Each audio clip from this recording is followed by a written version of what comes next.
सदरील आरोपी व्यक्ती हा पत्नीच्या नवीनच चालचलनामुळे फारच डिप्रेशनमध्ये गेला होता. त्याची पत्नी गेल्या काही दिवसांपासून कंपनीत जॉब करत होती. तेव्हापासून अचानक आपल्या बायकोच्या याच बदललेल्या चालचलनामुळे आरोपी व्यक्तीला बायकोवर संशय होत गेला. त्याला वाटलं की 100% काहीतरी काळा बाजार दिसतोय. त्याची पत्नी नक्कीच एखाद्या परपुरुषाच्या प्रेमात पडली की काय? बायकोवर असलेला त्याचा संशय दिवसेंदिवस वाढत गेला. याच मनस्थितीतून आरोपी व्यक्ती बायकोला न कळता तिचा सतत पाठलाग करायला लागला. 10 जून रोजी बायकोवर असलेला त्याचा संशय दाट झाला. महत्वाची बाब म्हणजे ही तर पहिलीच वेळ होती म्हणजे आरोपी व्यक्तीने पोलिसांना असा जबाब दिला की 10 जूनला मी माझ्या बायकोला एका व्यक्तीसोबत फिरताना थेट पाहिलं होतं.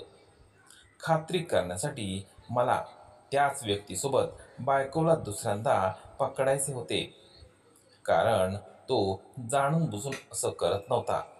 याचा अर्थ त्याला बायकोवर प्रेम होतं. 14 जून रोजी बँगलोर शहराजवळ कोकाळू या गावात घडलेली ही अंगाला थरकाप देणारी घटना. अर्जुन वेलार हा व्यक्ती त्याची बायको असलेली श्रीजया वेलार हिच्यावर संशय असल्याने 8 दिवसांपासून तिच्यावर नजर ठेवून होता आणि 14 जून रोजी त्याने बायकोसह तिचा प्रियकर विजय यांना बँगलोर येथील हॉटेलमध्ये सोबत जेवताना पाहिलं. आता हे पाहून तो काही शांत बसणारा नव्हता, कारण आता दुसऱ्या वेळी त्याने बायकोला प्रियकरासोबत रंगेहात पकडले होते. बायकोवर त्याला जो संशय होता तो आता खरा ठरला. दरम्यान हे पाहून त्याचं आता डोकं ठिकाणावर नव्हतं. तो आता काहीतरी मोठं कांड करणार होता. त्याने बायको व त्याच्या प्रियकराला हॉटेलमधून बाहेर येऊन दिलं. जेव्हा ते आले आणि प्रियकर असलेला विजय हा बाईकने श्रीजया हिला बँगलोरहून आपल्या गावी म्हणजेच घरी सोडण्यासाठी जात होता, त्याच दरम्यान आरोपी अर्जुनने आपल्याकडे असलेली आयशर ट्रक घेऊन त्यांचा पाठलाग करण्यास सुरुवात केली आणि बँगलोर कोकाडू मार्गावर त्याच्या बाईकच्या पाठीमागेच होता आणि योग्य वेळ पाहून त्यांना धडक दिली आणि जवळपास 50 मीटर त्यांना फरफटत नेलं, ज्यात त्याची बायको श्रीजया आणि तिचा प्रियकर विजय या दोघांचा गाडीसह चुराडा केला आणि तेथून स्पीडने गाडी चालून पसार झाला. आता जेव्हा आरोपी व्यक्तीला पकडण्यात आलं तेव्हा पोलिसांना सुद्धा शॉक बसला, कारण कोणालाच कल्पना नव्हती हा अपघात नसून हत्या आहे. अटक केल्यानंतरही त्या व्यक्तीने बायकोबद्दल काहीही सांगितलं नव्हतं.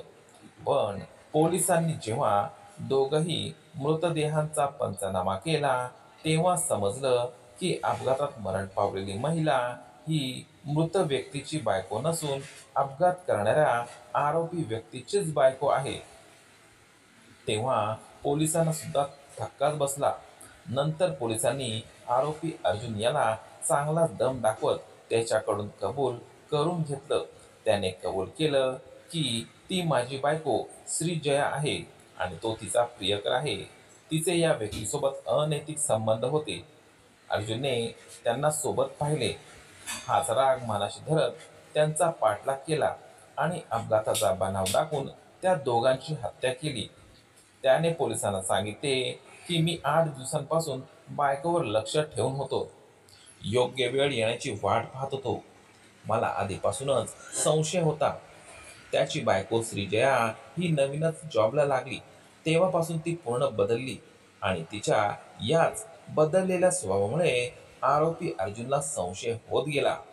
शेवटी त्याने दुसऱ्यांदा बायकोला प्रियकरासोबत रंगेहात पकडले आणि हा कांड केला. तर पाहू शकता अनैतिक संबंध किती धोकादायक वळण घेतं. पुरुष असो किंवा महिला, अनैतिक संबंध हे धोकादायक आहेच. अशा ह्या विचित्र पण अक्षरशः अंगाला काटा आणणाऱ्या घटनेबद्दल तुमचं काय मत आहे? प्रतिक्रिया नक्कीच द्या. आणि आपल्या मराठी स्टोरी चॅनेलवर नवीन असाल तर व्हिडिओला लाईक आणि चॅनेलला सबस्क्राईब करणे विसरू नका. धन्यवाद.